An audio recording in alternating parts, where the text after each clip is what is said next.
Meeting will. Clackamas Fire District Budget Committee meeting will now come to order at 5 p.m. for ORS 192.610 to 192.690. For OS 192.650, this meeting is being recorded. The video recording of this meeting will be placed on the Clackamas Fire website. At this time, I'll introduce the Budget Committee, consisting of the board members, Jay Cross, with us. There's Charles. Oh, okay, Jay Cross and Jim Searing are with us on the Zoom. Chris Hawes, Thomas Joseph, and myself. The citizen members appearing by Zoom are Aaron Anderson, Charles Gallia, and in person here are William Gifford, Julie Kennedy, and Tim Powell. Tracy, would you please call the roll?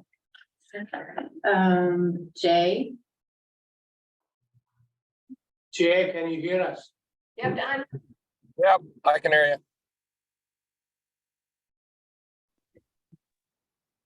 Chris, Jim, members.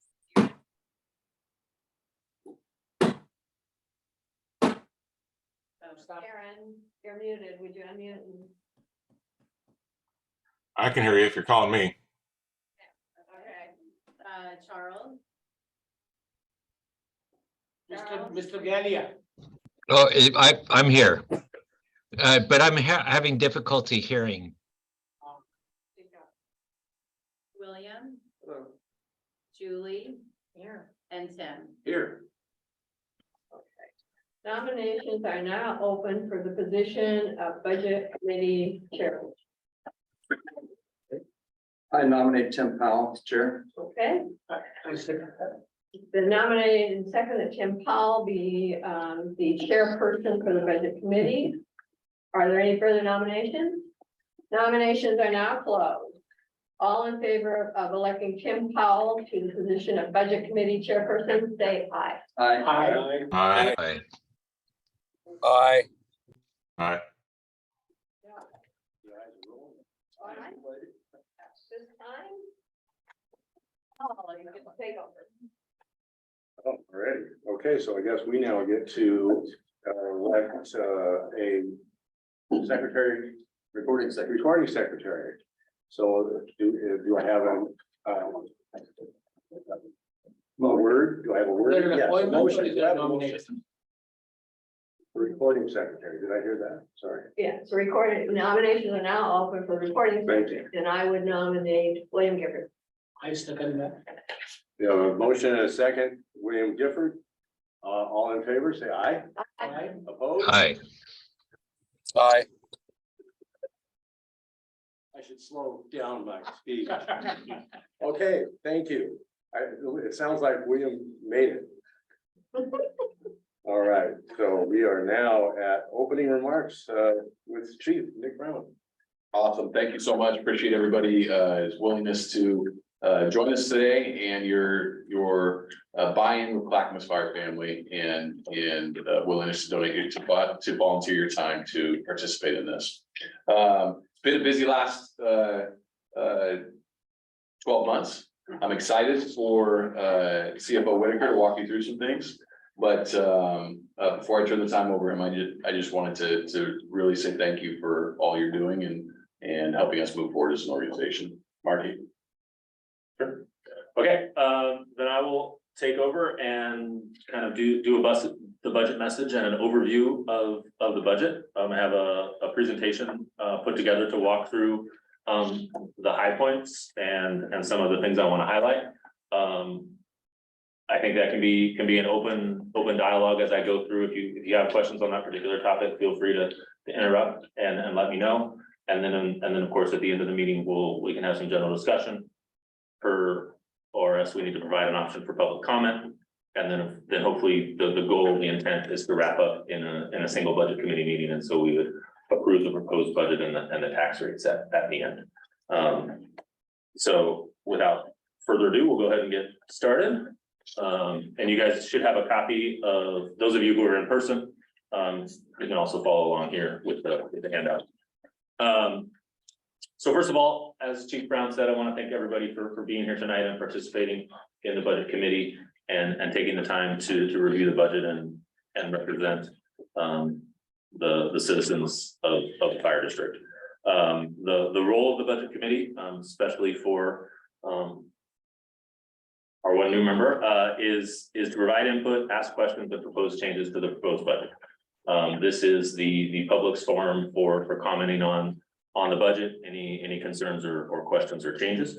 And then at the end, we'll ask for approval through a vote on 3 items. 1, to approve the budget as proposed, and then to also approve the tax rates for the ad valorem property tax rates, as well as the bonded levy rate, which is required to pay debt service on the district's bonds.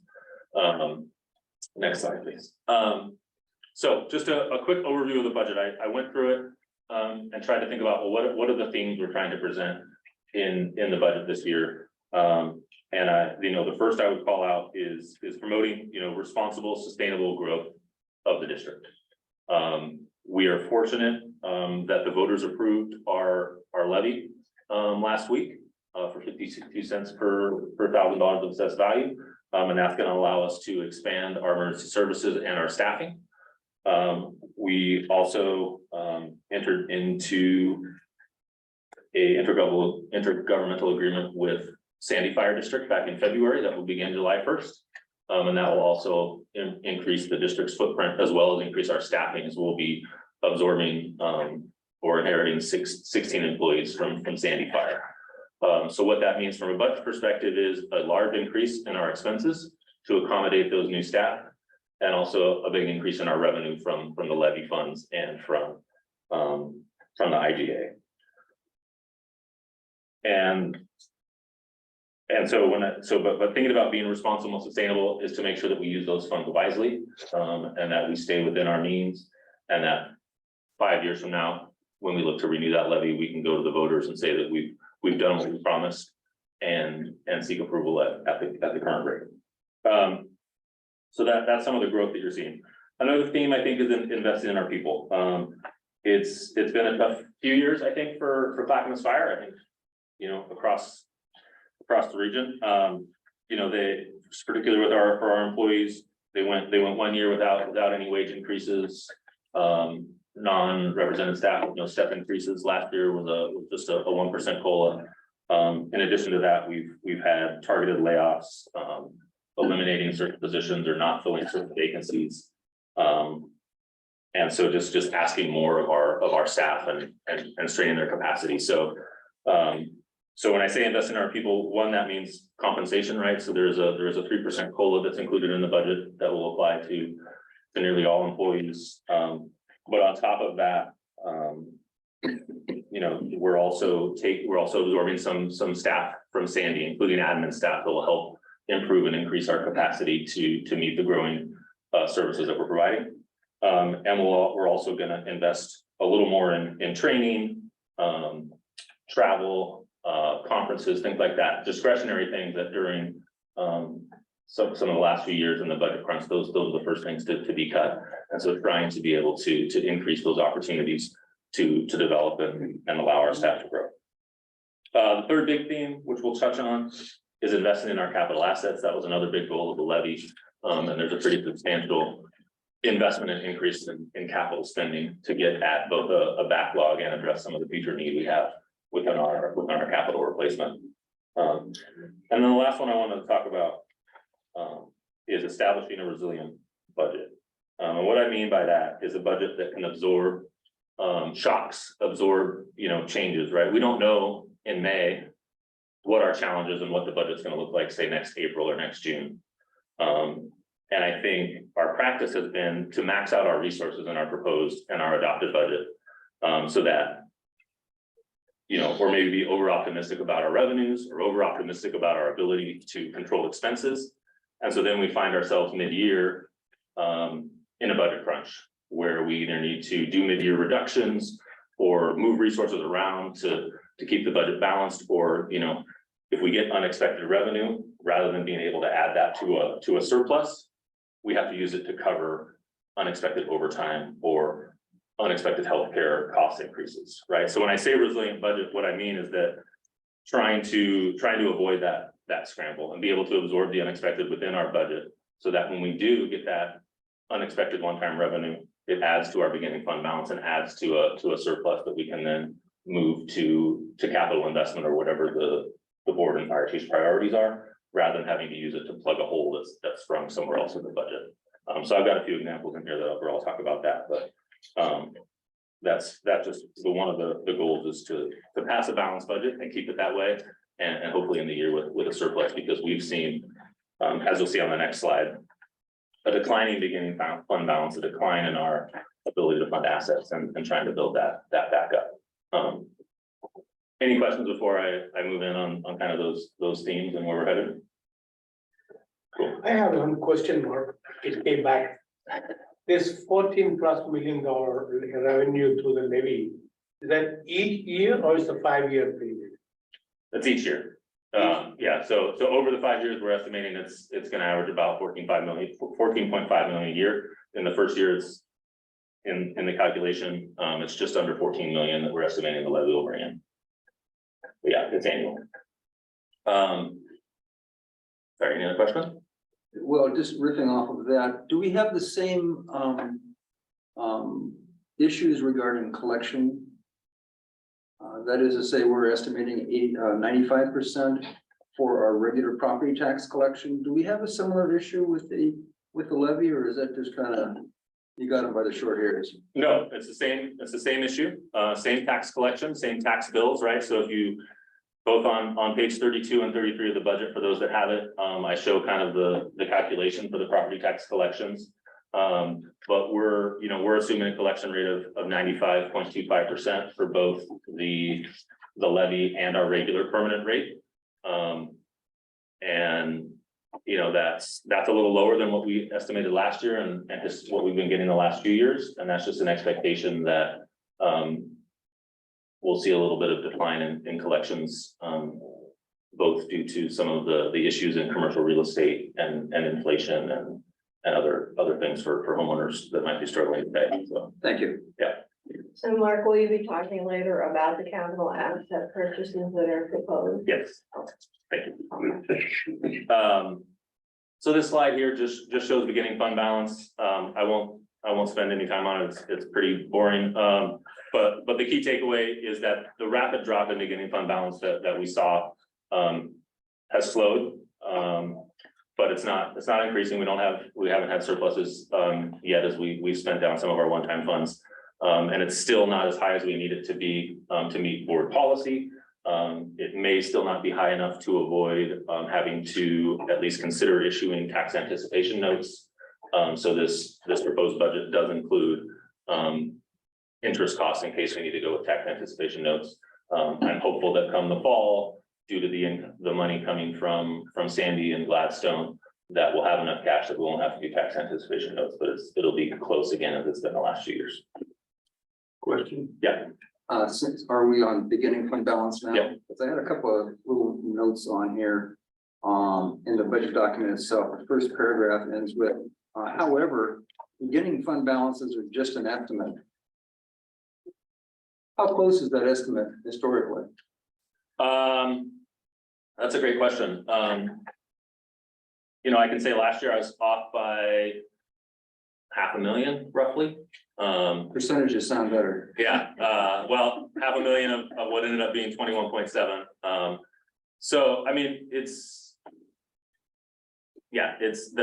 no way to know exactly where we're going to end this year. I think we'll end the year with a small surplus in the general fund. But until we close the books on 22-23, we're still experiencing medical claims that are unpredictable. We have overtime that'll go through June 30th. So those are kind of the predictions that we still need to make. And so what we do every year is buy, hopefully sooner this year because we had our audit done late, but sooner next year we'll get the final audited numbers and be able to update the beginning fund balance in a revised budget if necessary. So. Okay, and then the next sentence, it says the beginning fund balance is supposed to be sufficient I just thought that was a curious turn of phrase. It's supposed to be sufficient. Of course, there's no guarantees on that, right? Right, and that's what I was just talking about with the tax anticipation notes, right, is our goal is that we have enough cash on hand on July 1st to carry us, to pay for all of our bills and expenses through November when we can get our property taxes, right? And if it's not sufficient, if we're about to run out of cash by the end of October before we get our property taxes, that's when we need to ask a bank to issue us tax anticipation notes, basically do short-term borrowing to cover that gap. And then we get the property tax revenue and are able to pay the. Which although it was board approved, I understand we haven't used it in the last 3 years. Yeah. Is that right? Yeah, we need to have board approval, and we've asked for it the last 3 years in case we needed it, because we don't want to find ourselves on October 30th without cash, without a resource to go to. So we've always had it authorized, but we haven't had to actually do the borrowing and use it, because we've been able to squeak by with generally around $800,000 to $1 million in the bank, but Okay, thank you. so it's more of a safety valve that we like to have in case expenses are higher than we anticipate. Mark, even if we don't use that tax anticipation fund, do we still have to pay the bank? No, we don't have to pay the bank. We do have to pay our legal counsel that draws up all the bond documents. So there is an expense to pay bond counsel for drafting up the agreement. Is that a large amount of money? Or? I think it's about $7,000. Oh, something like that. But Still there's, expense but out there's like no globally. annual fee, like on the line of credit, they typically charge you an annual fee whether you use it or not. No. Okay. Good. All right, next slide. So I just wanted to talk a little bit about the levy. As I mentioned, on page 33, there's a calculation of how much revenue we expect to get from the levy in year one. It's similar to the same calculation we had last year. Like I said, we lowered the estimated collection rate a small amount.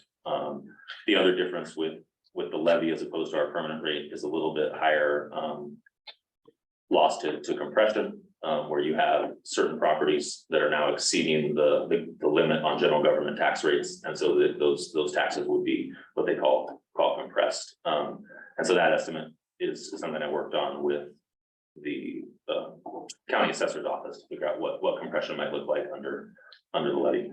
I had a question about compression. Mhm. Who sets that $10 limit? Is that the state? Is that the Yeah. feds? As a state, I guess it's in the Constitution, from measure 47 or 50, I always get it wrong, but so yeah, that's a constitutional limit. Be close to the loop. And that's total across all taxing entities or? Non-general government, so excluding public schools. Okay, so for example, I'm trying to think of another one. And excluding general obligation debt for voter approved bonds. Like vector control or Mhm. conservation's water, soil and water Yep. conservation. Should all be in that. Those contribute to the $10. Yes. So it's not just the fire district, okay? So just a little bit on the levy, as you can, oh, sorry, Charles. Yeah, it's somewhat related, and I don't mean to derail this too much. So with the expansion into both Gladstone and Sandy, does the tax base change as well? And do you have collection experience in those areas if we're consolidated, or is it not, are they still considered autonomous and do their own collection, and we have some sub-agreements? Right, it's a mix of both. So in Gladstone's case, they have a fixed payment that they make to us under the contract.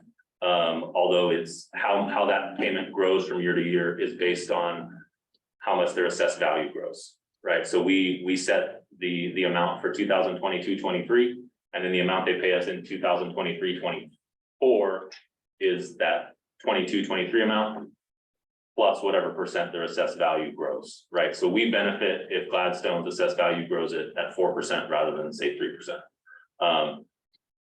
For Sandy, it's a little different. We are under the IGA, basically whatever they collect in property tax revenue, they pay to us. So if collections are high, that benefits us. We bear the risk if collections are under or low. But of course, we would get those late taxes later in the following years. So does that answer your question, Charles? But the rates will remain the same, right? For Their tax Sandy- rates, For Sandy, Sandy's tax rates remain the same. They did not go up with the levy. They remain what they were under Sandy Fire's tax rates. So does the value of the property for those areas, is that included in the levy property assessments or excluded? It's excluded. The levy does not apply to Gladstone and Sandy because they are not formally, annexed or part of Clackamas Fire. Okay, They Thanks. are just contracted purpose, yep. Last one, what's table 4A? It's mentioned a couple of. Table 4A is an official table that all county assessors in the state are required to publish that basically establishes the official assessed values and tax rates for every local government taxing entity. Where would we see that? It's the assessor, Clackamas County Assessor publishes it on their website. Okay, thank you. So one more question about Sandy. So by virtue of the fact that they collect their own taxes, if the assessed value goes up, they're gonna collect more, we're gonna get more. Yes, So the assessed value, we will get a piece of that as well. yes. Okay. but that's only in the case of Sandy, not for Gladstone, is it? Correct.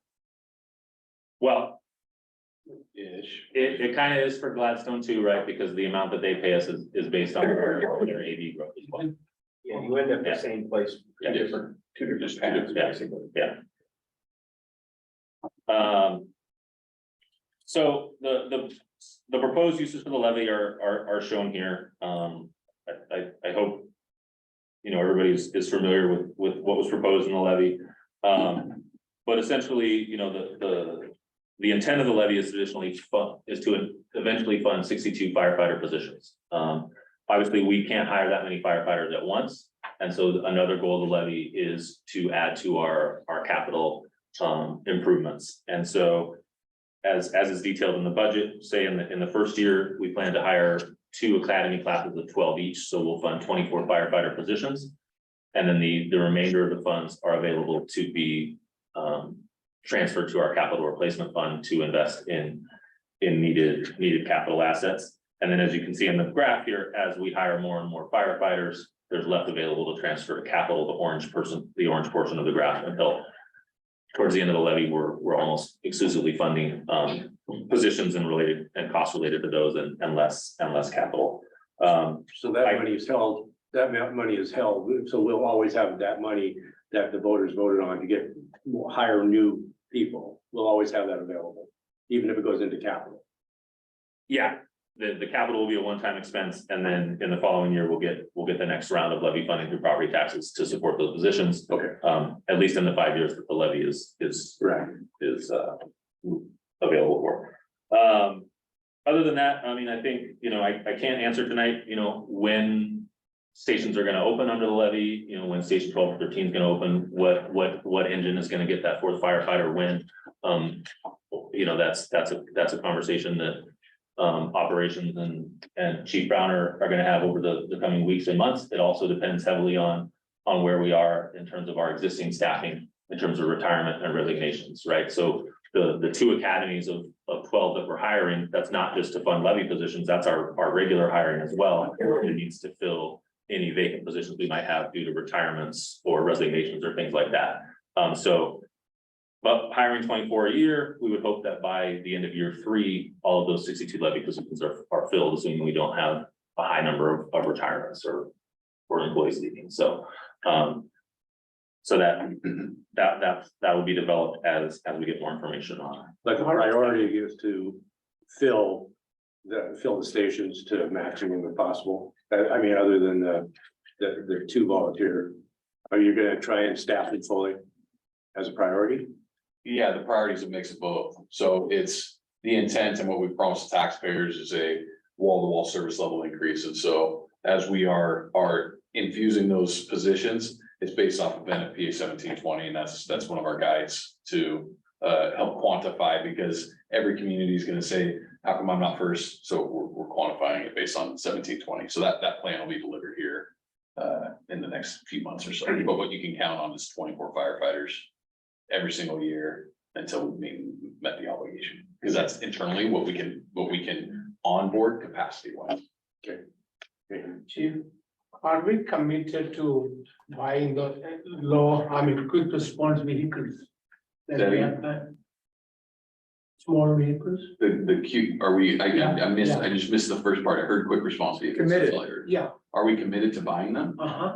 or in any particular year, or is there a set amount of funds set aside for that?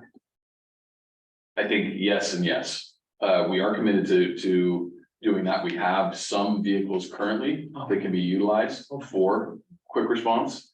I think one vehicle in particular, we are looking at potentially purchasing for that quick response. But we are not limited in the levy to buy this much or? No, there's no limit. No, there's no limit to that. Okay. We're stretching the taxpayers' dollars as far as we can. We have a couple vehicles internally that we can utilize. Okay. But as we are starting to increase that service across the organization, I think it would be stupid to say that we aren't going to. I think we're going to have to purchase some capital assets to fulfill the promise to the taxpayer. Thank you.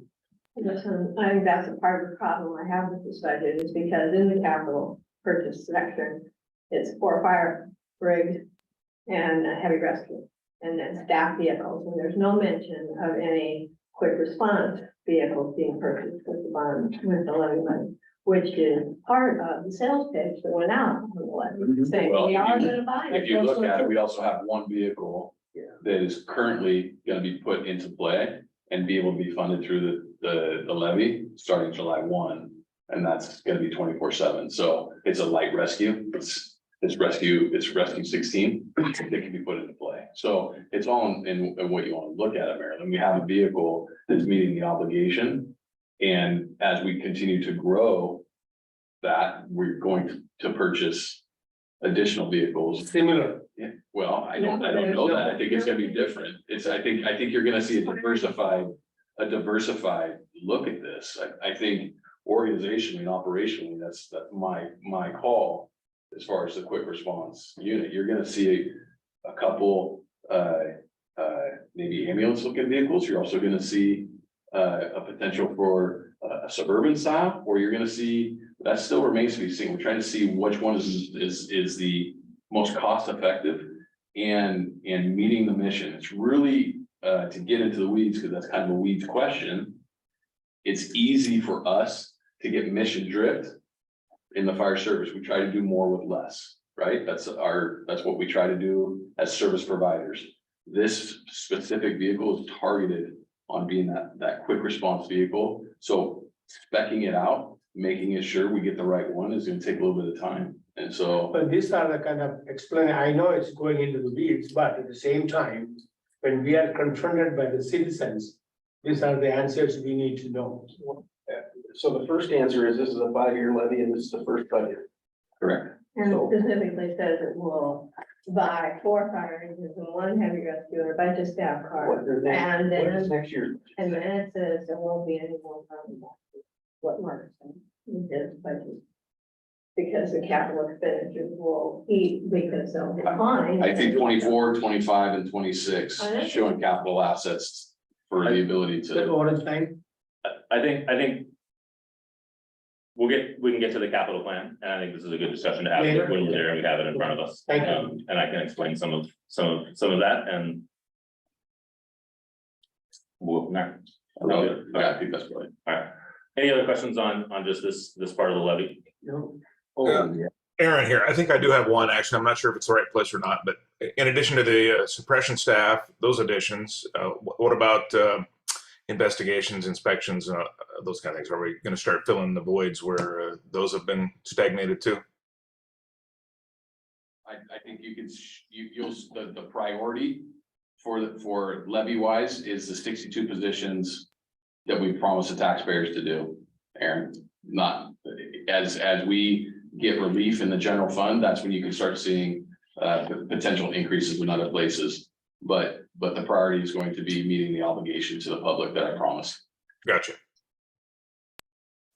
Well, So a couple of different lines of inquiry. One is, yesterday you and I chatted a little bit about this concept of positions that are not yet filled. Is this a good time to talk about that? sure. Okay, so I had not heard the word before. You know, I'm on a couple of different budgets, and this year the city brought up the fact that they're hoping to get an assistant city manager. Yeah. And that position is not going to be filled for 6 months, they estimate, by the time they do recruitment and hiring and all that. So that 6 months of salary is really available for other purposes. And they used a phrase that I hadn't heard before, frictional. And I think they called it frictional vacancy rate. And I was unfamiliar with this term, and then the West budget. Also, when we were presenting to the county commission, also mentioned that they are not just looking at that frictional vacancy rate, but they are putting it in as a line item of anticipated revenue, because it's money that's available to be spent for basically whatever you need to spend it on. It's not going to personnel, and I didn't know. Is this something that we could show as an asset? What do we expect to do with the money? I mean, we got 62 positions we want to fill, and we're not going to fill them overnight. Well, and I think that's what this graph is trying to show, right? Is we have the funding for 62 positions that we can't fill. And so we are showing that those funds will be available for investing into capital assets, right? So I know that 12 of these positions aren't going to be hired until September, when we start our next academy. So I have 2 months of savings there that represent that orange part in the chart. Same thing with the following academy, right? So if I know that the position's not going to start until a certain time of the year, I only budgeted for that part of the year. Now, throughout the year, we are going to have certain vacancies that pop up because of, you know, someone unexpectedly retiring or finding another job or whatever. And that is savings that either provides us flexibility as we talk about a resilient budget, right? Or that savings that falls to balance at the end of the year and becomes part of our ending fund balance. Otherwise, it's earmarked for capital. For the levy, it's earmarked for capital, yeah. But if we have vacancies and therefore we don't spend what we budgeted for that position, that money remains unspent and becomes part of our ending fund balance and what's sort of like carries over to the following year as a resource. Okay, but it's I don't know how carefully we track that. Right. I mean, it's money that we're authorized to spend and we're not spending, so where does it go? And it just kind of hangs out there in the Netherlands until the end of the year for ending balance, huh? Yeah. I mean, there's a lot of things that can happen. Well, one, so when we talked about this example yesterday, there may be a case where if it's a critical position, we have to spend it on temp labor or some stopgap measure overtime to fill that need, right? So then what was set for regular salary is now going to pay for a temporary employee or overtime to fill that vacuum. Or yeah, it remains as an unspent item until we refill that position, and those savings are available for the district. Because the work in the still has following to year. be done, yeah. Yeah. And thanks for that. And did we intentionally just skip over page 34? Because nobody likes to talk about it, or? No, we didn't get there yet. Oh, we haven't gotten there yet. Oh, okay. We're at page 3. All right. Sure. Aaron, have a hand up, I hear. Yes, Aaron, do you have your hand up? Sorry, that was for the last question. I already got that squared away. Thank you, Okay. sir. Thanks. Okay. Go ahead, Tracy, the next one. This just an informational graph. This is very similar to what we talked about last year. We are assuming a 3.25% growth in assessed value for the upcoming fiscal year. The assessor's office always gives us a estimate. They said between 3 and 3.5%. So we went with the middle, of 3.25%. They gave us the same estimate last year and it came in at 3.99%, almost 4%. So in an optimistic world, maybe it exceeds expectations again, which is good for the district's revenue, but you know, to be conservative, we wanted to go with the middle of the range provided by the assessor. So that's the growth rate that we're using both to estimate revenue for the permanent tax rate and the levy rate, which would be the lowest growth we've seen in at least the last decade. So go ahead, next slide. This is just a general overview, high-level overview of our general fund revenue. Again, right, you'll see a big increase in tax revenue, largely due to the levy, but also the growth of 3.25% in assessed value for the permanent rate. Interest revenues will remain, I expect to remain strong. This is actually probably a low estimate. Our current interest rate on our savings is just over 4%. And this assumes that it will start at about 3.75% and decline to 2.5% by the end of next fiscal year. So that'll depend on what happens with interest rates. EMS revenues increase a little bit. That's an expectation just with inflation on our ambulance billing, and also we've had higher than expected payments recently on our ground emergency transport payments from Medicaid. And then of course, contract revenue increases quite significantly for the second year in a row. It increased in 22-23 because of adding Gladstone, increases again in 23-24 with the additional funds coming over from Sandy. Thank you. No expectation, right, for conflagration revenue or grant revenue. We would likely expect, it's become quite common, that we'll have some deployments to wildfires during the summer, but it's never a given thing, so that's not something I want to budget as a expected resource until it happens. Same with grants, and we also are budget most of our grants now in the grants fund. And then other revenue, which is a lot of miscellaneous things from fees for public records requests to reimbursement for workers' comp claims, a lot of different things. And once again, I'm conservatively estimating that below what we've done the last couple of years. Transfers, sorry, go ahead. Are those all broken down somewhere? Yes, they are broken down in more detail in section 5, Okay. Page 52. Thank you. On the contract revenue, in that section, there's the sales, inventory, services, equipment. Yeah. Is that?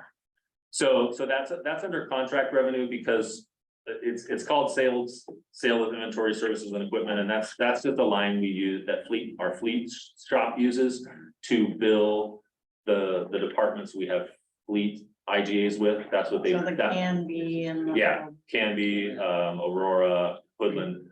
That's in addition to our IGAs with them, we bill them for parts. And so that just is how much we bill them for parts, and we bill them at cost, but we have to count for the revenue.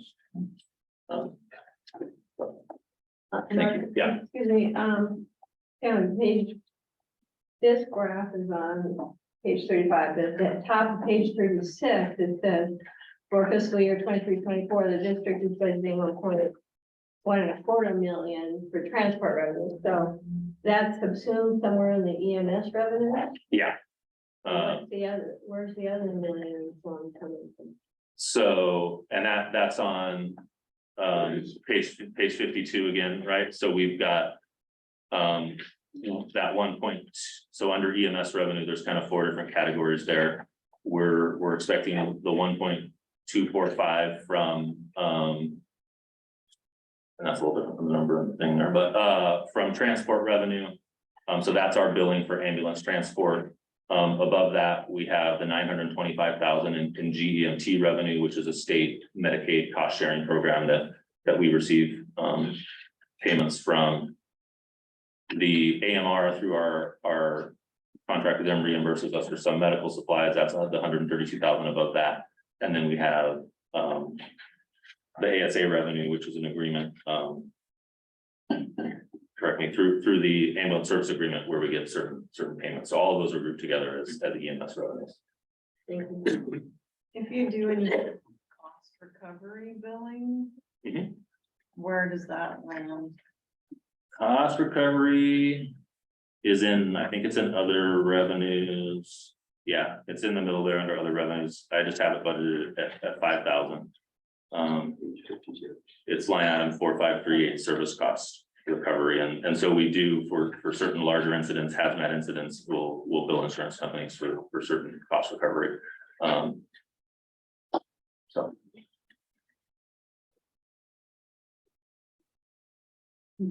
And just the last piece on that, transfers in, that's a term for when we transfer money from one fund to another.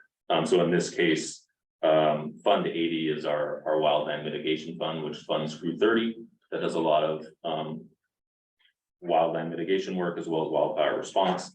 And so as part of that, they receive centralized services from the district, whatever it is, HR, finance. And so they share some of the revenue they get from their contracts and deployments back to the general fund. And so that's what that $70,000 transfer is.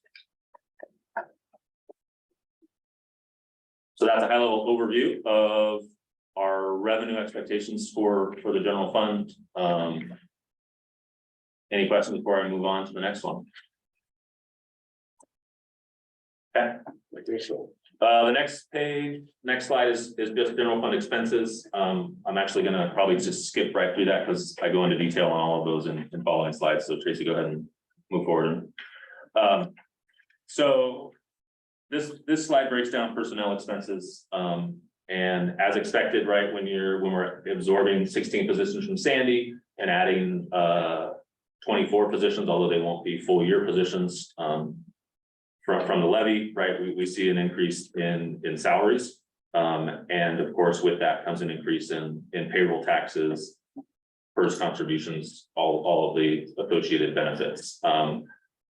Couple things to highlight on, payroll taxes goes a little further higher than we expect because paid leave Oregon contributions will start in September for the district, which is a new paid leave benefit required by state law. And PERS you don't contributions have to and fund that until September. You guys don't have to, because you're self-funding. right, we opted for an equivalent plan, and so we're contracting with a third-party insurer to fund our plan, and they don't require us to make payments until September, as the state plan required in January. Who is that? We're going through Hartford Insurance Company. Okay. Just the PERS contributions, that's a pretty sizable increase in addition to obviously having to provide PERS for the additional employees we're bringing on. As shown, I think on page 39 of the budget, PERS rates, it's a new biennium and PERS rates increased fairly substantially starting July 1. Depending on the tier, I think it's 6 to 8% increase. And so that's adding to that cost. Deferred compensation also shows a pretty big increase. Because under the bargaining agreement with the firefighters union, they see an increase in their deferred comp starting July 1st. And then workers' compensation shows a big increase.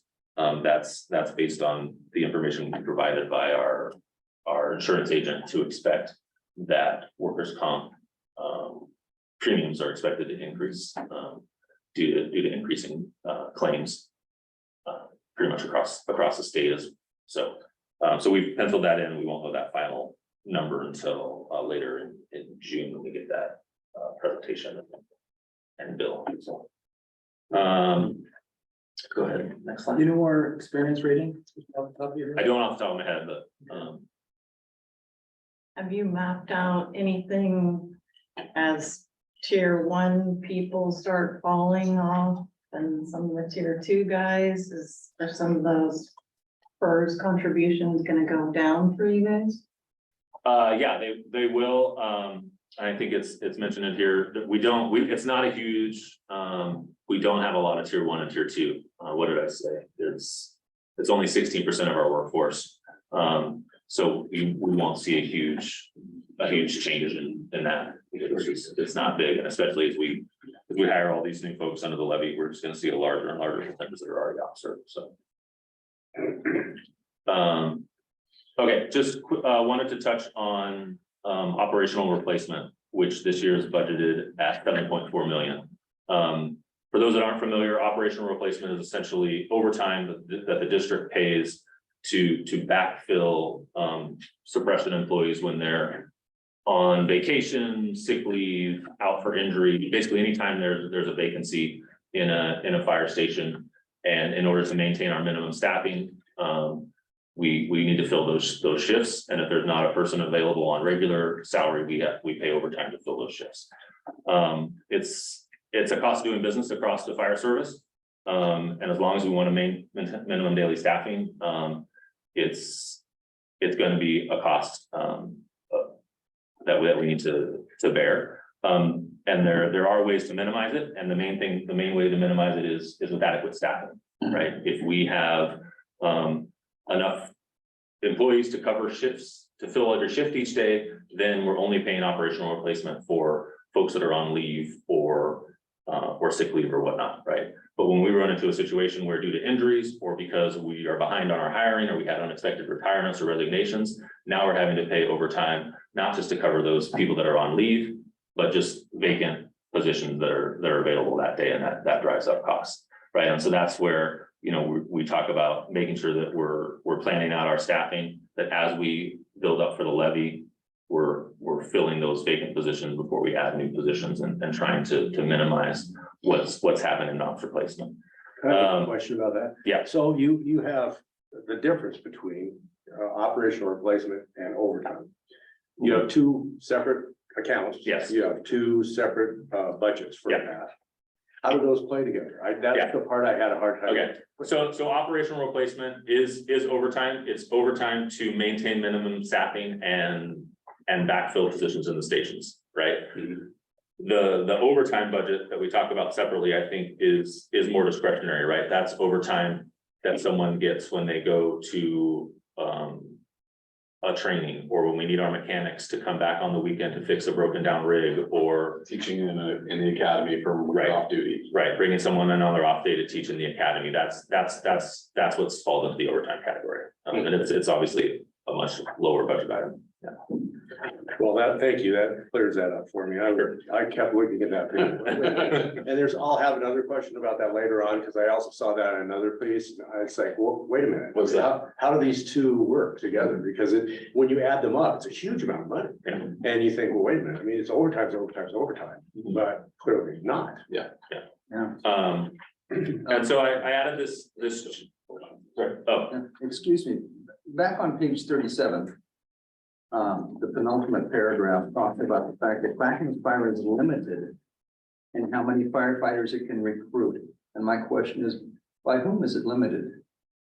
I guess recruit kind of on the wrong word. What I was trying to, I think, explain was we're limited in how many we can hire and onboard in a single time, right? Limited by whom? Yeah. Okay, that's fine. Yeah, a so policy. it's not a state law. organizational, it's not a state law, it's organizational capacity, We've chosen to do that. 100%. Okay. Otherwise we're overwhelming our system. Got it. We're not able to onboard and train them appropriately. No, it seems reasonable. I was That's- just wondering who was that's- yeah, controlling that's- it, and you That's are. it. Got Yeah, it. it's injects that I get from the training staff, it's injects that I get from the station captains, the operations chief. I make the ultimate decision. Great. Thank you. I mean, there's been times, right, 12 is that number. There's been times where we've snuck in 15 on the academy. And it's just, it's one of those things that it's the sweet spot is 12 per academy, You do what you have to do. 24.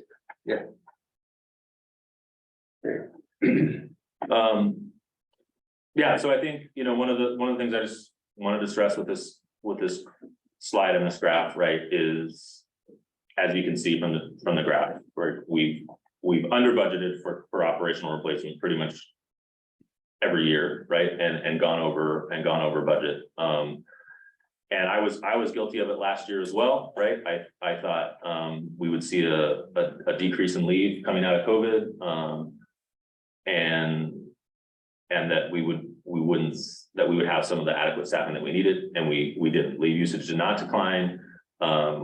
we had a lot of injuries and unexpected resignations. We had an AO shortage, all of it have increased ops replacement costs in 22-23. And so in developing the budget, thinking about looking at the numbers in terms of, you know, levy staffing, bringing on an extra station in Sandy, thinking about the 3% COLA, which will also increase overtime rates, developed a higher forecast, right, to put that number at that 7.4 million with the goal of realistically budgeting where we might be. That doesn't mean that we're not going to work to minimize it through maintaining our staffing.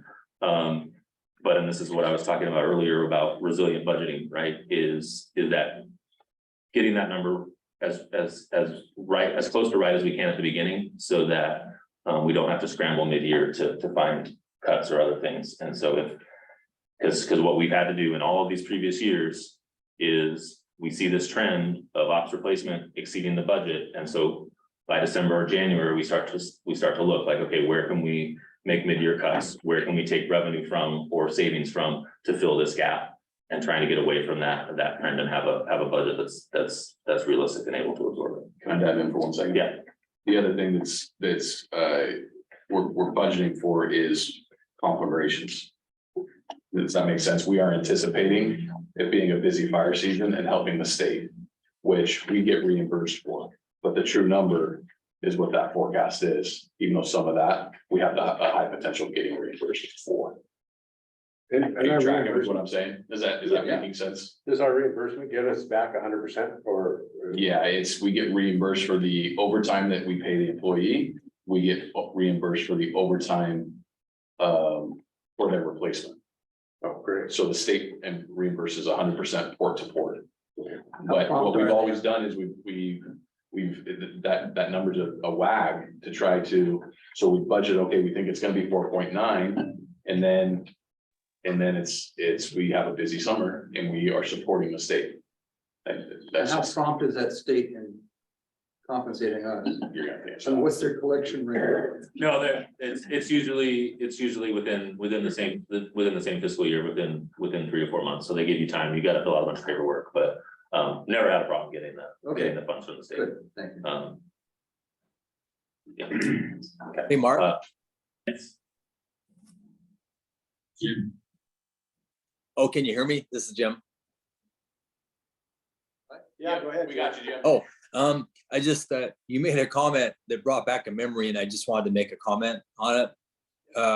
Our system of operational replacement really is what we inherited from Clackamas 71 40 years ago, 1983. And our chief at that time, Conrad Christensen, always made the comment during the budget committee meetings, it's the cost of doing business. We maintain minimum staffing, all shifts are filled, and we never go below that. And he mentioned in 1983, it's the cost of doing business. And Mark Whitaker mentioned in 2023, it's the cost of doing business. So I just thought that I wanted to mention that. It's the cost of doing business. So thank you.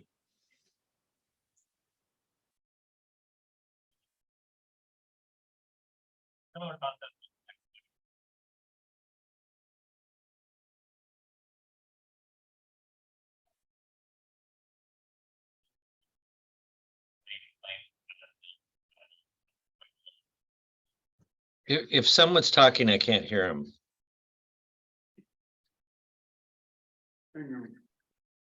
Speaker on. Can you hear now, Charles? Okay. Okay. So again, this is a large benefit budget item, budgeting it at a high level to absorb claims if they come in high, which is what we experienced in 2020-21. You know, according to our advisor that advises us on our health plan, as well as the underwriters that write our stop loss insurance, we are in a good spot, and they're not projecting big claim expense increases for us. And they've actually given us a pretty good stop loss renewal plan, so that's good. but we want to be cautious here and set aside these funds to make sure that we can anticipate, the claims. And again, we're going to see an increase anyway due to inflation and also due to the new employees that we're going to be adding under the plan. If you remember 2 years ago, that was kind of our promise moving forward with the healthcare. We were gonna budget top end.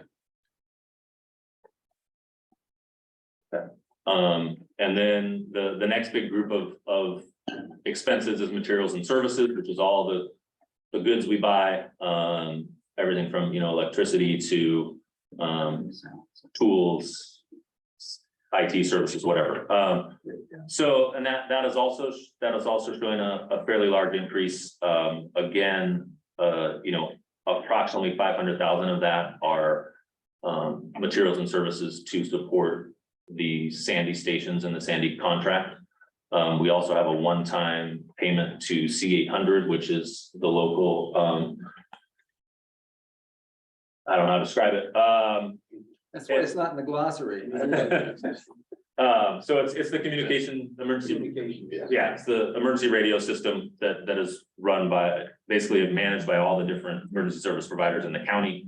And they've run into some financial shortfalls. And so as a member of that consortium, we're responsible for making up some of that difference, and that's split among all the different ratepayers. But that's a one-time payment of just over 250,000. So that's part of the increase. And then obviously we're seeing costs associated with the 24 new firefighters, costs associated with inflation across the board, whether it's utilities or vendors raising prices. We're seeing that crunch. And then also there is, and it's not a big part of this increase, but there is restoration of some of the things I talked about in terms of investing in people, right? We've increased some discretionary expenses that were cut related to attending conferences, professional development, leadership training, fire ground training, things that we want to get invested and get back to help develop our staff. So that's the increase in materials and services above where we were in the prior years. Okay. Go ahead. All right. Maryland's favorite slide. So the next piece is the capital plan and the outlook there. And so, last year we presented a 5-year capital plan, and it was in its first year of development. And it was a little rough around the edges. This year's plan is an improvement. We've got a little more detail. But I would say it's fair to say that this is an ongoing process to improve our asset management and come up with a detailed plan of what our assets and liabilities and costs are. We have added some things to the plan that weren't included in the prior year.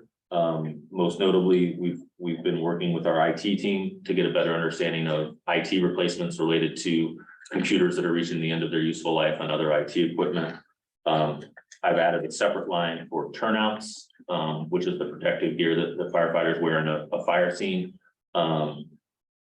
Because I want to make sure that we're itemizing that and replacing them on the required schedule. And I think those are the two big additions. The other obvious change is last year, pretty much outside of the first year, every year there was not enough money to fund the capital plan.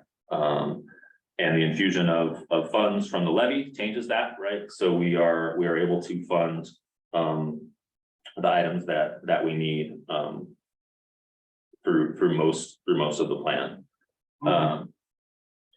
Charles also has a question. There's a 2.8 million for communications. Yeah. So the 2.8 million for communications in 24-25 is an identified need to replace the radios for the entire district. They are reaching the end of their life. They're reaching the end of their where they'll be supportable by the vendor. And so that's a priority replacement project. We applied for an assistance to firefighters grant in February. to fund, and that's about $1.8 million of that cost. And so the hope, the goal is that we'll hear back from AFG in the fall, and hopefully we'll get awarded some, if not all of that award. But that's definitely the largest single capital project that's out there on the horizon. The other big one is actually in this proposed budget, which is most of the $1 million in the EMS equipment line.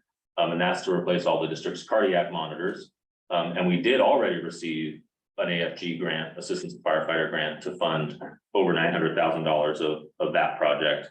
And so that was awarded, I think, in December, and we're going through the procurement process now and hope to have those cardiac monitors delivered in the fall. So, And back to the communications. This time we're gonna make sure that they're all compatible with other first responders, yeah? Seems like a few years ago, there was an issue where they had a different system between. We've already done that.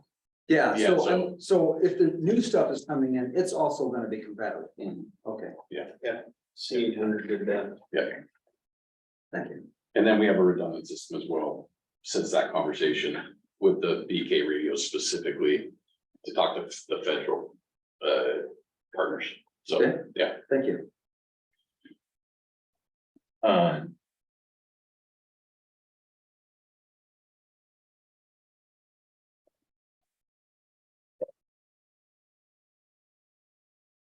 So all this is covered in section 10 of the budget. I think the key, right, again, is the general fund contribution from the levy is allowing us these additional resources to invest in things that the district needs. In regards, one item that is mentioned there that I want to highlight, right, is the fleet line. So one of the needs of the district is to replace those apparatus that are reaching the end of their useful life. Currently, the lead time for those is about 36 months, right? So if we wanted to order an engine, right, we would have to order it in 23, 24 to hopefully have it delivered sometime in 25, 26, right? So that first year, 23, 24, we're actually planning to pay for any apparatus that are scheduled for replacement over those first 3 fiscal years, which we were not able to order in prior years because we didn't have the funds. So some of those have been delayed. This is a replacement plan based on current equipment, current apparatus, and when they are needing to be replaced. And then, operations chief Mueller and our fleet manager, Bill Bischoff, right, we'll go through that list and determine particularly which assets and which order they want to replace them. I will highlight, right, the last year of the plan is the 1 year where we are showing replacement funds falling short. And so I think that's the challenge for the fire district to take this time. And that's where we get into building a resilient budget and building up our surplus and identifying those ongoing funds. Because ideally, by year 5 of this plan, we want to see $2.5 to $3 million of ongoing funds that were available to put into the capital replacement plan each year. And that's what we're building towards. And the levy gives us some breathing room to invest in our assets while we build up that capacity. But that's where we need to get to. Because if the levy renews, we're not going to get this one-time infusion of cash to go towards capital. It's just going to keep sustaining those 62 positions, right? So that's our challenge, is to build that capacity in the general fund. The other challenge is frankly to minimize our asset footprint, right, and figure out are there equipment that we don't need to replace? Are there more efficient ways to do things, right? Is there ways where just because we have this asset, does it need to be replaced? Or is there a lighter asset or something else that can be used? And so those are conversations that we're having as we develop this capital plan going forward. So I have a question about is the lead time on fast attack the same thing, 3 years? Or or can you get those faster? You talking about the back brush truck style? There's still a good lead out for them. It's not the same as a fire engine or a ladder truck. They're quicker turnaround. To give you an idea, the state just purchased a bunch of brush trucks, to which we were successful to get a grant for one of them, and that's a 14-month. Well, lead time to be able to get that. So we got notified this fiscal year, a month ago, 2 months ago, and they said you'll see it hopefully best case scenario by next summer. And so Supply chains suck. yeah. Well, it's just a catch up now, Yeah. right? So that's the reality. So the fast attacks are quicker than the fire engines and ladder trucks, but there's still significant delay when comparing to pre-COVID. Sure, and it just seemed, as I've said, probably every 15 years, it just seems to me that you're a lot less wear and tear on those bigger vehicles if you don't have to use them, right? Bingo. Right. And it just makes sense to me to invest in Sure those you. before. And I appreciate your comment earlier. Yeah. I understand what you're saying. Yeah. It seems like it's working from what I've seen in here, and we're making some money on it. Yeah. So it seems like it's a good project. We're gonna keep positive on that. But also just like to point out the fact of our fleet, and what they do day in and day out also helps to extend the life of our apparatus when compared to other agencies. So, what they do day in and day out is why we're able to get 20 years out of a fire engine. And are you talking about maintenance or Upkeep, care, Yeah. all of it, yeah, so. And then it falls on operations to infuse things like the levy, the QRU. To start keeping some of those ladder trucks and heavier assets off of the lower acuity calls, so, yeah, thank you. Great. Since you mentioned the capital plan, section 10, Mhm. I had a couple of comments about page 138. And I don't know if it's a typo or I'm just not understanding the math here. Mhm. The very first paragraph, it talks about a 5-year time span from 2023 through 2027. That I count as 4 years. Unless you take it from the beginning of 23 to the end of 28. Fiscal years. Yeah, I understand fiscal years. But it still seems like if it starts in 27 and it ends, or it starts in 23 and it ends in 27. So it's fiscal year And then 23, 28. 24, 24, 25, 26, 27, 27, 28. Yeah, that's 4. Yeah, you ran out of fingers, buddy. Oh, yeah, like doing. So 28, 29 would be an addition. That's what I'm thinking. That's what I'm thinking. Looks typo. Okay, and it's also down at the in the penultimate paragraph where it says Is it a typo? I think I count 5. It's fine. Yeah, it's 5, 23, 24, 24, 25, 25, 26, 26, 27, 27, 28. I trust the CFO. The chart on the next page, right, shows a table with the 5 fiscal years from fiscal year 23, 24 okay, to fiscal year 27, Yeah. 28. okay, good. And the last, So no, you had me there for a second. Pretty sure it's fine. You're trying to throw curveballs, William. That's what you're trying to do. And it's a lot to put together this document, so I'm not above saying there's mistakes in there, but. well, I had a policy question then about the firefighting equipment regarding particularly, I guess, it's the turnouts. It sounds from this description that they're all retired at the same time. And new ones are all implemented at the same time. Is there any phasing in or phasing out of that? Yeah, I don't know why that's, I don't know if I get that same. It's no, so it's in phases. It's not all the turnouts are retired at one time. Good. So, you'll have frontline firefighters are given 2 sets of turnouts, right? So they might have one that's 10 years old and one that's 5 years old, and when that 10 years old one reaches 12 years or fails a test or gets broken, it gets replaced. And while it's getting replaced, they wear the other one, and then they get a new set, and that becomes their primary set, and they keep the older set until it turns out. Right, so we've got basically, for every firefighter, we have a list of the turnout they have, when it was purchased, when it's supposed to be replaced.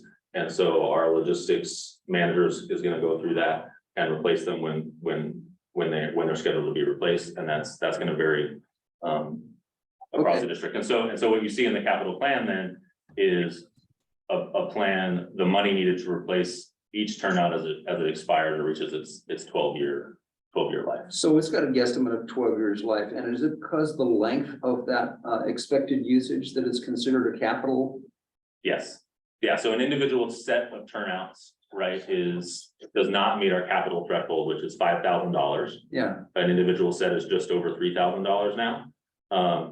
But under our capital policy, we can include items that are under $5,000 in our as a capital expense if collectively that item has a useful life of more than 1 or 2 years, and collectively it costs a substantial amount of money. And that's why I've chosen to put turnouts into the capital plan, is because, as you can see, at roughly $200,000 a year, it does meet that definition of collectively fine. being a big expense. that's Yeah. fine. I'm just, wasn't clear on that because in my mind, the historic economic definition of wealth was whether or not it could be moved or not.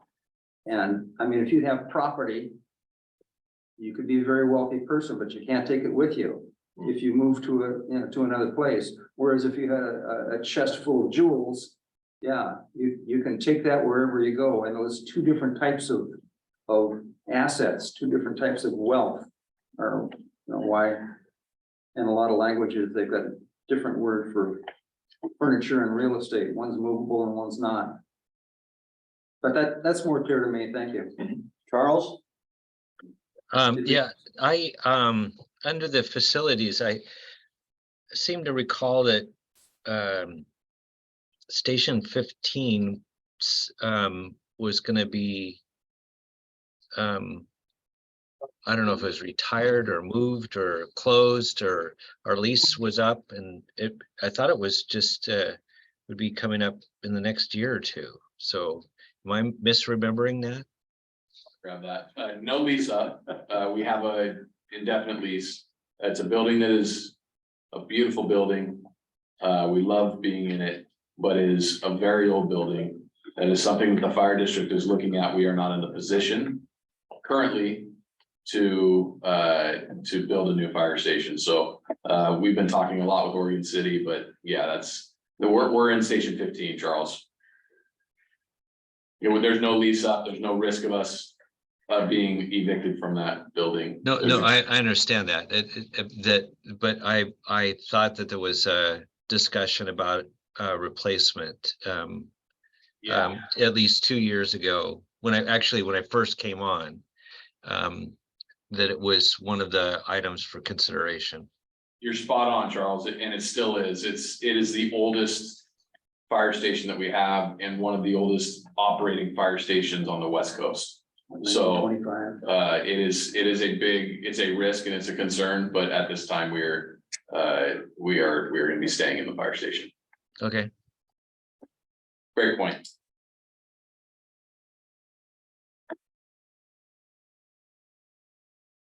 Any more questions? I think you're ready to move on. Okay, I just have one more item to discuss. It's a couple slides. So just to go ahead, yeah. So just to refresh everyone's memory and introduce it. So last year in the budget, the adopted budget, we had agreed to prepay the principal on a loan that was taken out in 2018. So the way the loan is structured is the district is supposed to make fixed interest and principal interest payments through 2032-33. And then at the end of 2032-33, there's roughly $2.3 million left of principal. And at that point, the bank can either require the district to pay all $2.3 million as a one-time lump sum payment, or extend the term of the loan by another 5 years at whatever the interest rate is at that time. So from our Fixed though, yeah. for those 5 years fixed, yeah, whatever the market interest rate is on that date in 2033.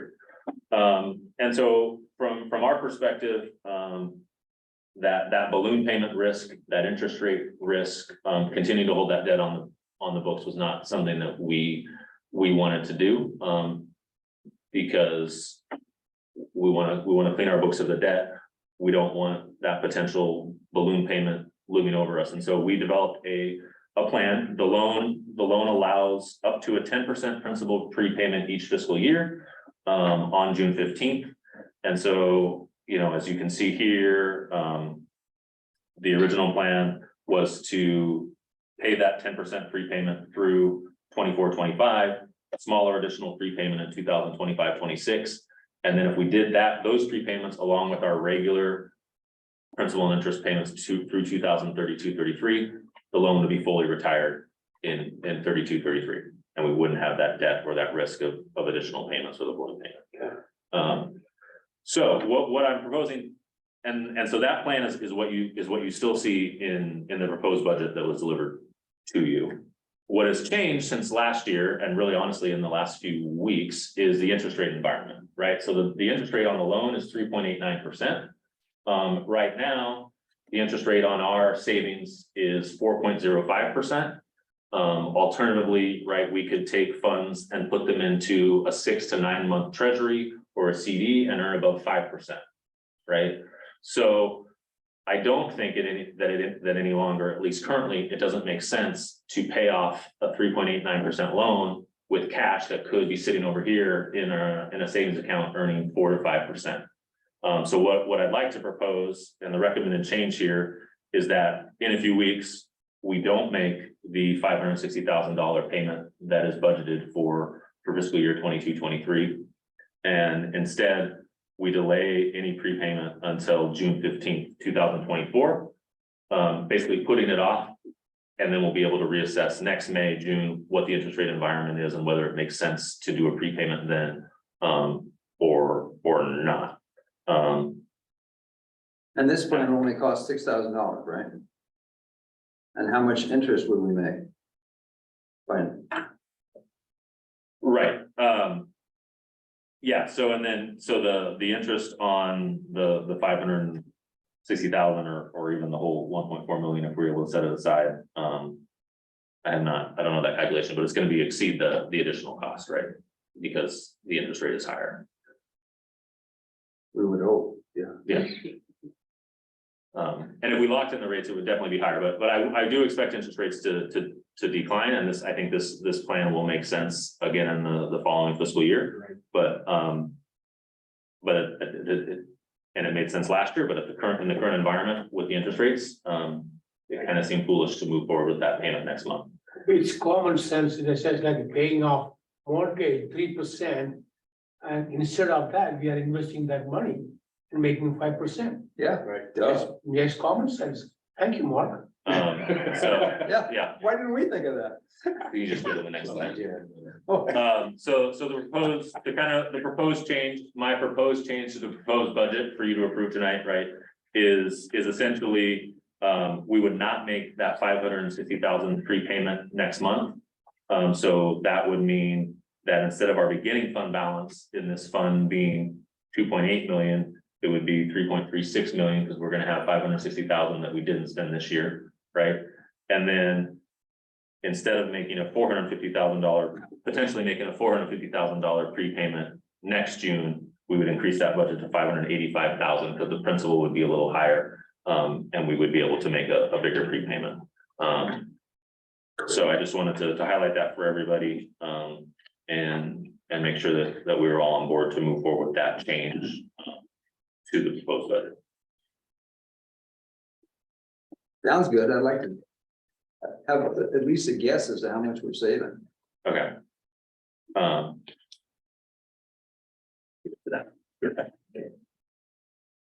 right, I think I have one more slide, and it's pretty basic. One of the things the budget committee has to approve is the bonded levy amount. And so I just wanted to include a slide since you are gonna have to vote on it, but our debt service requirements under the GO bond is just over 2.3 million. And so you'll be having a motion to approve the assessor to levy the tax rate necessary to raise $2.3 million from property taxes to pay those the debt service payments. When is that bond supposed to end? The debt service payments would end in 32, 33.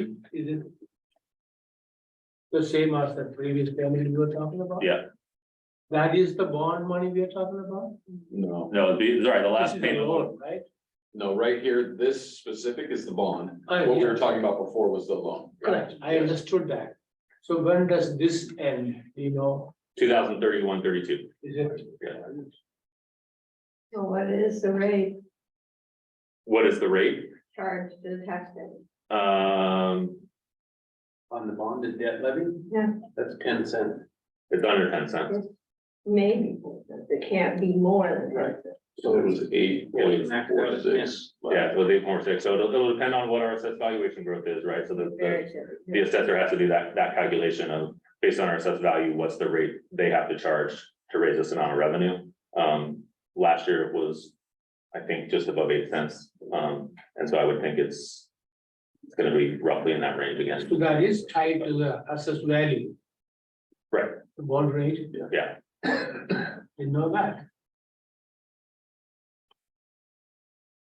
So, that's it as far as, my presentation. The last slide just shows the three, or now actually it's 4, action items that I'm asking to approve. Before we do that, we do have to open it up to public comment as well, of course, of any additional questions or comments from the board or the committee that haven't been addressed already.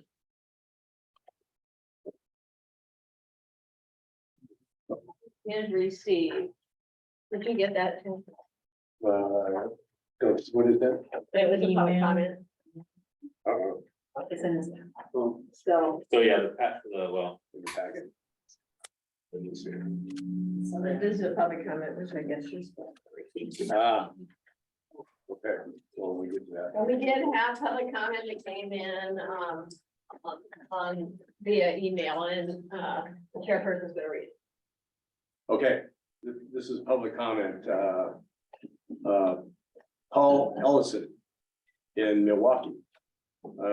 First, I'm a longtime supporter of CCFD #1, meeting Jim Siring at the old Beaver Creek Station 10 in 96, 97 when he was captain. Where I was also a sleeper at was then Station 51 for Beaver Creek RFPD while attending CCC in 72, 73. My comments are around ensuring that the district maintains due diligence and is fiscally responsible with the funds so that we avoid the shortfall for the past 2 years and related staffing adjustments created by several past issues and decisions. I have 4 points. 1, having engine and truck companies with 4 firefighters is critical. Not all 4 need to be paramedics in the metro area as a target of 25 to 30% EMT, as you have had on some engine companies, is fiscally responsible. Having the 1 to 2 person medic unit supplement high volume areas is an option worth exploring, as have other departments. Managing overtime is something that with proper staffing levels is better managed. First, what if any further conversation has occurred regarding 48 on 96 off and its impact on overall staffing costs? Second, your apprentice program will it allow for vacancies created by time off of regular FF for vacations or illness? And 4, is wildfire is becoming a more mission critical for CCFD. My summer job was maintenance fire crew for Crown Zellerbach in the Valhalla in 71, 73. Remember a few lightning fires, a 5-gallon water pack, and my Pulaski. I applaud the strike team you currently use during the summers and a focus on staffing your 2 more rural stations for this purpose. I look forward to seeing the successful implementation of your plan and resources. Thank you. What happens with that? Do I answer? If you can answer, I think if you can, if it's on the record, so you should probably try to. Answer, okay, so, You were there, you were it. okay, so perfect. So first, if I'm just really the only question that he asked would have been that bullet point with 4896 and then the apprentice. Am I reading that correctly? Well, I think he made the point of 25 to 30% EMT versus all 4 being EMT, and what's your take on that? Yeah, perfect. So currently we are higher than that. But that is something that we look at, and it really depends on where we're stations, right? Station 11 makes sense to have multiple paramedics, whereas Station 1 might not. So it's all a balancing game that operations has been looking at forever in this organization. We pride ourselves in having that paramedic. I have a paramedic. I'm considered a paramedic. I don't get paid as a paramedic, but if I'm driving and I can help the crews, I want to be able to do that. So it's really, people work really hard to get it. So not everybody gets compensated for it, but looking at that rate, we have, I don't see us getting down to the 25 to 30%. I think that's a little bit of a low, but being at where we're at 60%, I don't see us being at that high in the future. So there's a sweet spot in between, which we haven't been able to identify yet, just because of the diverse response areas that we respond to. So I think that 25 to 30 is just a little bit low in my professional opinion, but I see his point with what he's saying. Next bullet. So the next thing is the 4896. We do not do a 4896. So I'm not. And I'm not 100% sure what that means. I have an idea. 48 on, 48 off. on, 96. Yeah. Okay. Yeah, so we don't have a 4896 shift. That's something that is the Bend Fire does. What are we, we're 20, what are we, 24/72, right? We're 24 on, 48 off, 24 on. It's decent. It's a D shift. It's better for me to tell you what the work week is. The work week is 49 hours. Is what their work week is. So I don't, yeah, it's a moving target, the shift schedule with D shift. But the 4896 is a Central Oregon, Utah schedule. Some departments in Washington, but we do. So it doesn't apply to us. Yeah, it does not apply to us. We don't do the 4896. But So- the idea is cost savings. I'm just trying to understand. Yeah, I don't know if there is a cost savings potential for that, I guess. For the employee, it's about driving to and from work, I guess. I don't know. I don't see. For the district, it's, No, you're kind of paying them for the number of hours. yeah, Right, that's. there's not a cost saving measure to the fire district for 4896 that I've seen. There is a significant risk. The more that people work straight, the higher the risk is, and having your normal schedule be 48 hours straight, I think is a very high risk to the mental health. Yeah. And capacity for our people. So, Charles, did you have a question regarding that, or do you Well, want it's me to get- actually more of a comment. Isn't that a level of detail that's beyond a budget committee? Yeah, 100%. Thank you. Good job, Charles. The second one is your apprentice program will allow for vacancies created by time off of regular firefighters for vacation or illness. Under the state program, it is not. So the apprentice firefighters cannot fill regular firefighter vacancies. Once we are off the state funded program and we develop our own, there's that's a conversation for the future, but currently, no. And similarly, if a apprentice firefighter is off on leave or injury, we would not backfill that Can't spot. backfill it. Right. Okay, So it wouldn't create overtime costs for us either. okay, great. Thank you, Mr. Ellison, for your comments. Charles, I love that you got us back on page there. Thank you. All right. Are you done with? I'm done. Okay. So the presentation has, whoops, let's see, I know I got one here. I'll use this one. Next one is the general discussion. So I'm sure we have questions. I'll try and watch the screen. Jim? Yeah, Jim? this be a question for the chief or Mark. I was just curious in the section 7 emergency operations section, the fire stations are numbered 1 through 22, and that includes Gladstone, which is a contract. But then it goes to Sandy Station 7-1, so that's not numbered in our current system. And then there's no station 7-3 or 7-4 in Sandy. It only has 7-1. So I was just curious, are we going to include those numbers in our sequence? And are we missing 7-3 and 7-4?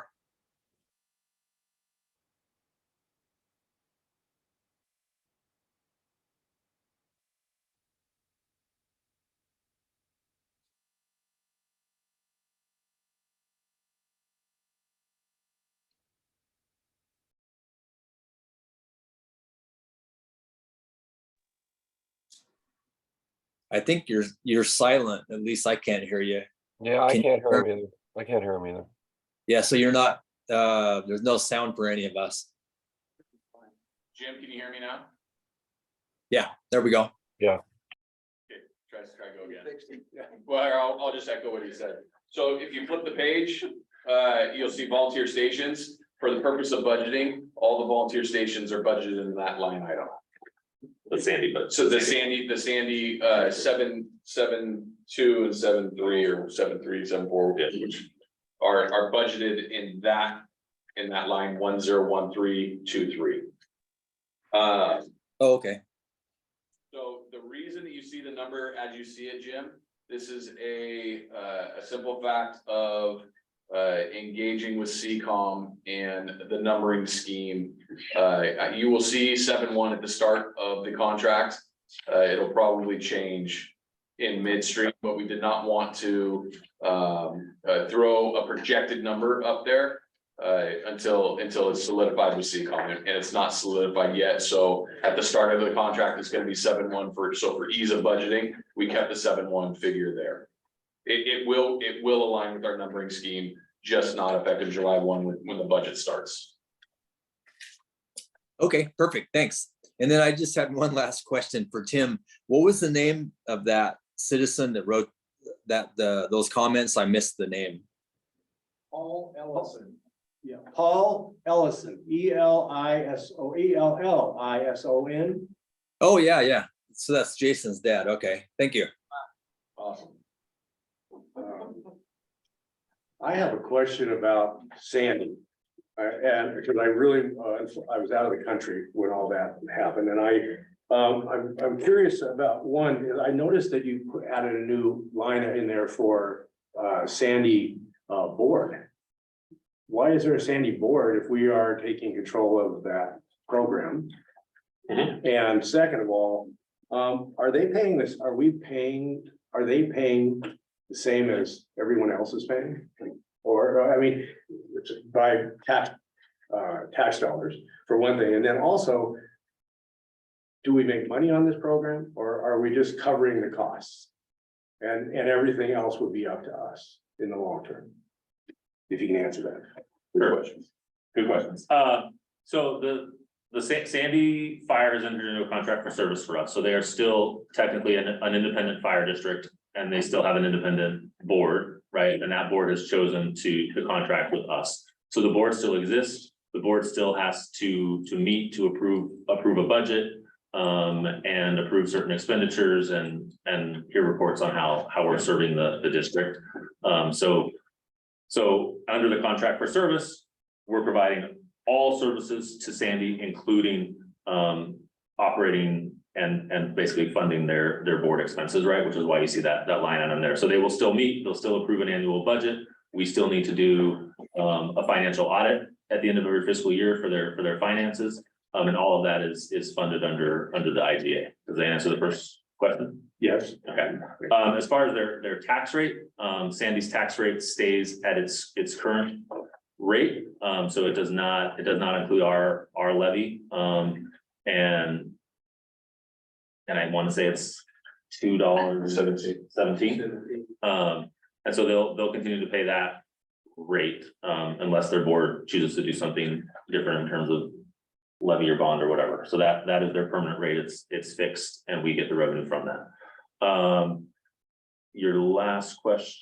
Profitability. Oh, profitability. So this is intended to be a cost neutral contract. And so we are paying all the personnel expenses, overtime, facility, all the costs for running those stations and running those calls. But they are covering, the overhead expenses and all of that is covered under the contract. And so we're able to subsidize some of our internal functions through the contract. Okay, so it's basically we're covering the costs. Yeah. We're not really making any money on this at this point. Not making money, but there's a huge added value of this. The Sandy, this contract for service creates the opportunity for us to staff Eagle Creek Station 18 24/7. Through this contract, that money is able to staff one shift. So It really depends on what you quantify as. No, that's what I wanted to know. I mean, Yeah. that makes perfect sense. Yeah. You know, there's a value in that. Yes. Typically, I would think, and I remember Oregon City, Yeah. you know, nobody wanted to do it. Because they didn't, you know, it's like, why should Yeah. we, you know, we're doing what we want. And when you really thought about it, it was a good plan. Yes. And it has worked out to be an excellent change. Yes, But, you know, people typically, because we couldn't get the training, we couldn't do the things we needed to do. yeah, And that's why we moved it over. Yeah. Yeah. But nobody was paying more money. Yeah. Right? So, you know, that's my question. Is that Sandy, obviously, there was a need yeah. and we've taken that on and. It's a great synergistic relationship, and what this does to the region and to the East Battalion is of huge impact to Great. not only citizens of Sandy, but all of our citizens in Bourne and Eagle Creek and the surrounding area. So strategically, it's the right move. Maybe that long-term, who knows, 7 years of contract is what that. 7 years of contract for service, yeah. But there is also the intangible benefit that we just mentioned, Station 18. The same thing with Gladstone, the contract. You know, even though we are providing the service, they're also going to help us, you know, our areas, Oregon City, Clackamas area. Jim and I'm on the IGA committee. We meet with them, oversight committee, almost every other month. Yeah, Every month. yeah, So, every 2 months. so we are more aware of than the rest of the world. We try to brief rest of the board about this, but not quite accurately as being there. So we understand some of those values we get from, even though it might sound in a Gladstone is a small, but we have now, I think in my personal, as a businessman, we have been providing this mutual aid for free for Gladstone. Now we are getting paid. Right. Well, and to your point, they've been doing it for us as well. I mean, because I see Gladstone, Oregon City all the time. Yeah. So I know the mutual aid's there. So, Yeah. I mean, I get it. It makes sense. That makes perfect sense to me. Yeah. So, Yeah. okay, well, that answers my question. Sweet. I do have a little bit of a question comment. So my understanding is that still the major facility, capital expenses, those kinds of things, all the rolling stock that's not gonna be first out engines, Sandy's board still has to cover or figure out funds to cover those things.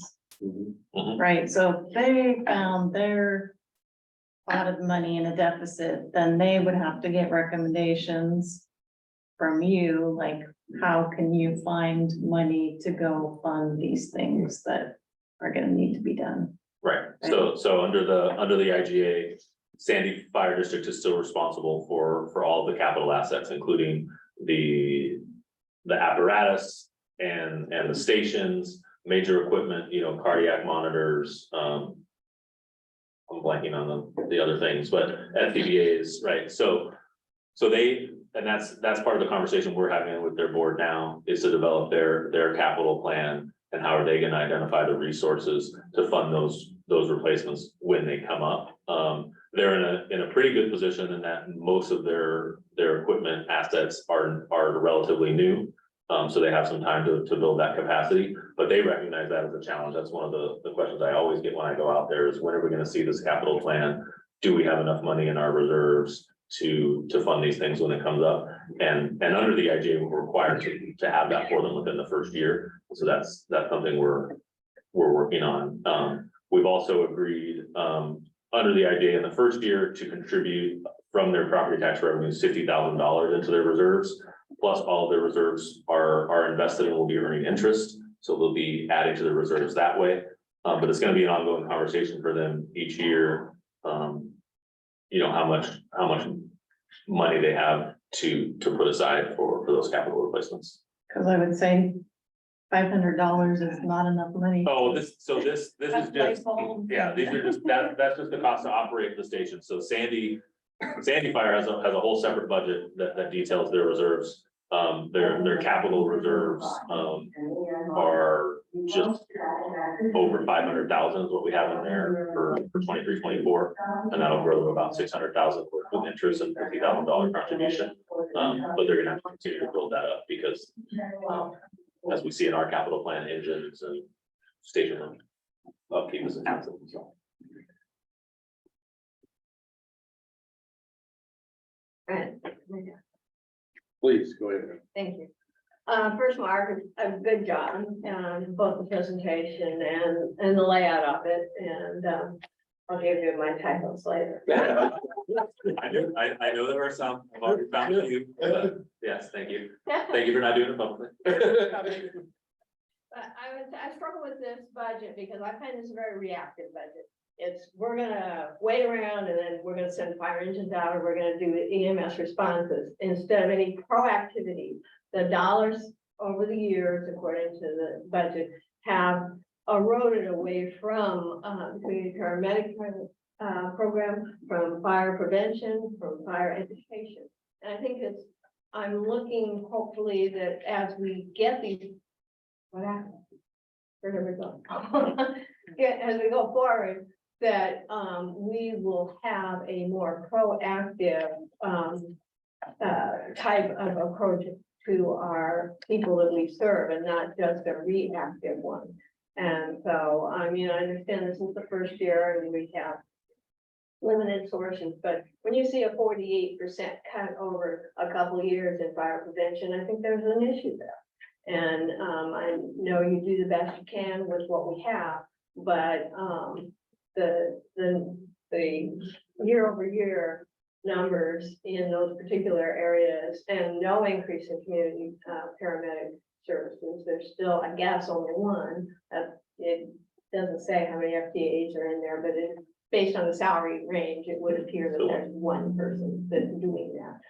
And those are highly successful programs that I think do make a difference in what we can do for our public. And the whole purpose of some of those programs is to reduce the number of calls that our people have to go on. They don't have to leave the station with a fire engine, and you can go out with a little unit or a car. That is a plus for our bottom line. So hopefully we'll see a shift as the money stabilizes. Thank you. You're welcome. Questions? Anyone else have any questions? I had a question like I had earlier about the two funds. When you've got salaries, and then you have so there's salaries, and then there's the specialty deals like water rescue, road water, and they've got their own budget. And so where's the real numbers, right? Is all of that specialty stuff loaded into salaries? Or is salary separate and each of those other items is separate as well? Because I'm trying to get in my head as I went through this, because it doesn't say how many FTEs in each group other than fire stations, Right. in general. So I was trying to do the math, and I was trying to figure out, so if a firefighter is an EMT, and let's say a water specialist or whatever that term is, is their salary taken out of A, salary, and then B, the specialty, and then C, the EMT, and all those combined make up what that firefighter makes? It's very confusing. Yes. For me to try to figure that out. Right. So the majority of regular pay is in salary and wages, right? The one exception, well, two exceptions are overtime, which is either going to be in the overtime or the operational replacement we talked about. And then we also have a separate line item for premium pay, and those are the specialty stations that you talked about. There's a premium pay for hazmat, a premium pay for USAR technical rescue, and a premium pay for rope and water rescue, right? And so those show up in the premium pay line item, and those percentages are set in the contract. So that's where the wages show up. In addition to that, like each program, right? So USAR, hazmat, they have a separate budget that they use to purchase, supplies or pay for training or things like that. And so you'll see those in section 7. There's a USAR program on page 73, right? And you can see there on page 73 in the USAR program, the premium pay for USAR. They have a little bit of overtime budgeted for training. There's benefits and payroll taxes associated with the premium pay. And then they have a small training and supply budget, right? And so that's spread out over the next few pages, the different specialty programs, USAR, water and rope rescue, hazmat, and those all have the premium pay in there. And I think that's where my confusion is my confusion is how many people are taking advantage of that versus salary. Yep. As you go through that, it would be nice to see. How many FTEs at each thing? That would be beneficial. So the thing I love about how Mark has done this is just a little bit more unique than we've done in the past, is this gives you a true cost analysis of what that program costs, as we said, versus how it's been budgeted in the past. So when we used to wrap up premium pay in just the regular budget, you can differentiate. This now shows you that in order to maintain annually the USAR program, you're looking at $177,000. In order to do the water rescue and rope rescue, you're looking at $115,000. Hazardous materials, so it just kind of gives the public that transparent view of what each service costs. When we say we're all hazard, like Marilyn's point with the community medicine, how much each program costs. So as we are making decisions, service wise to the taxpayers, it really just gives that transparent view of it. So the USAR program, just so you're tracking to answer your questions, 24 people. The water rescue program is, the water rescue is 9, but the rope rescue is the 9 plus 24, so that's 33. Okay, hazardous material is 9. The wildland rescue, that there's no salary piece to that, and that encompasses multiple stations. The truck program, 24 people take advantage of the truck program, but there's no salary impact to that. There's just overtime. So hopefully that answered your question. Excuse me, it does. And in the future, I think that's something that we could probably throw in FTE. And I each one of those. agree, Mark, I really like the way that was broken out by program. I think it makes perfect sense, but that was where my confusion Love lied. it. Because I just couldn't quite figure out it. Yeah. All that, if you take all that proposed dollars and roll that all together in all those programs, will that show up as salary? Yeah, makes sense.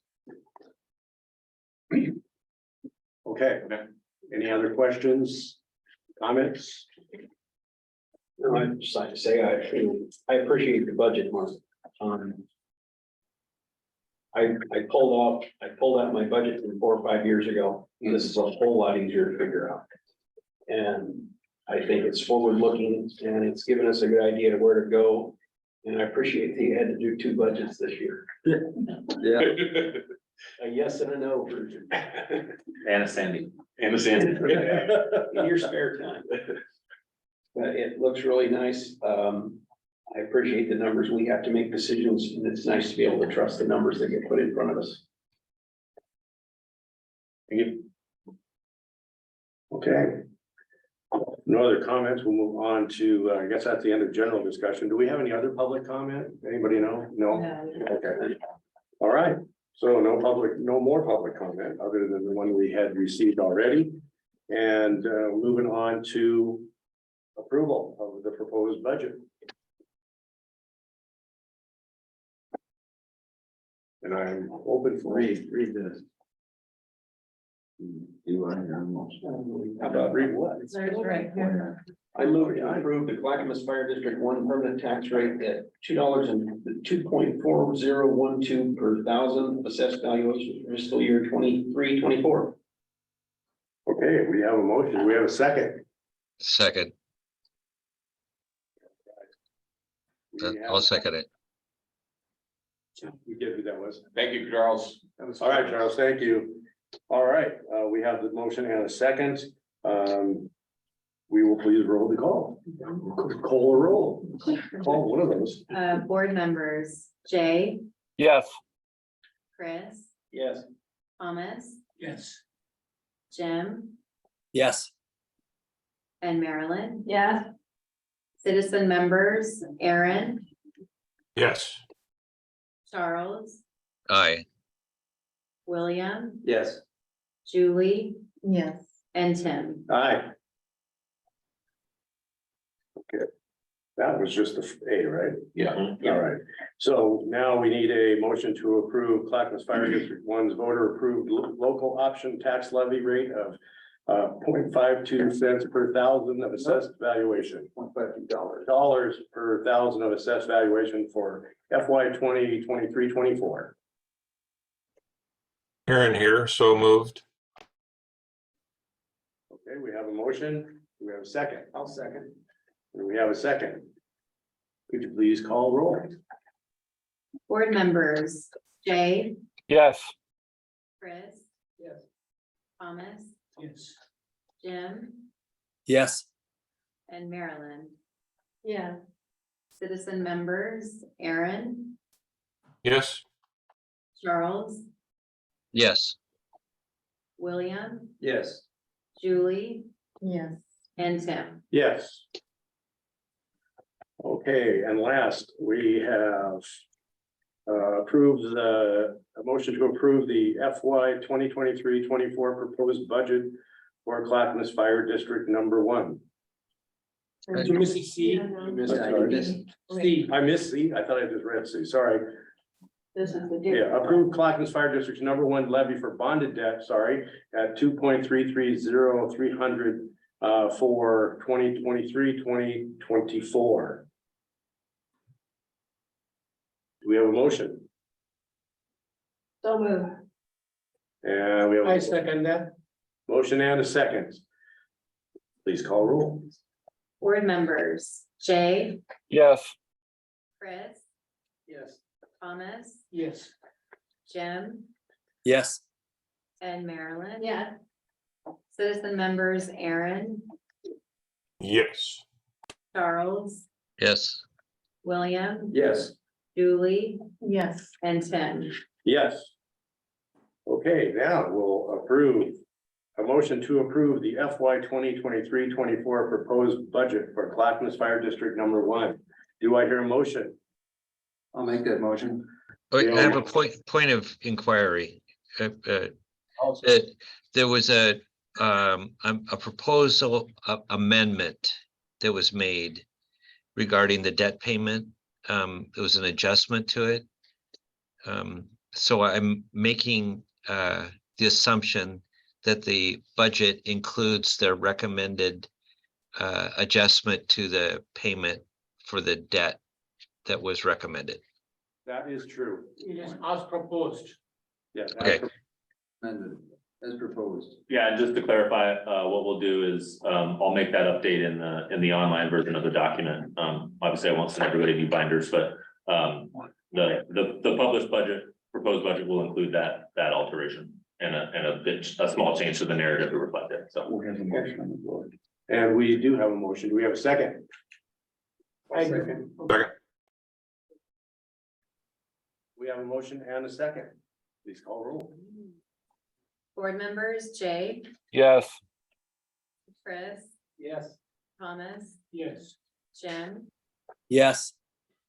and Marilyn. Yeah. Citizen members, Aaron, Yes. Charles, Yes. William, Yes. Julie, Yes. and Tim. Yes. Okay, well, that is that. If we have no further business, or any other questions or comments, then we are adjourned for this evening. Thank you, everyone. Thank you very much. Thank you very much. Thank you. You next year.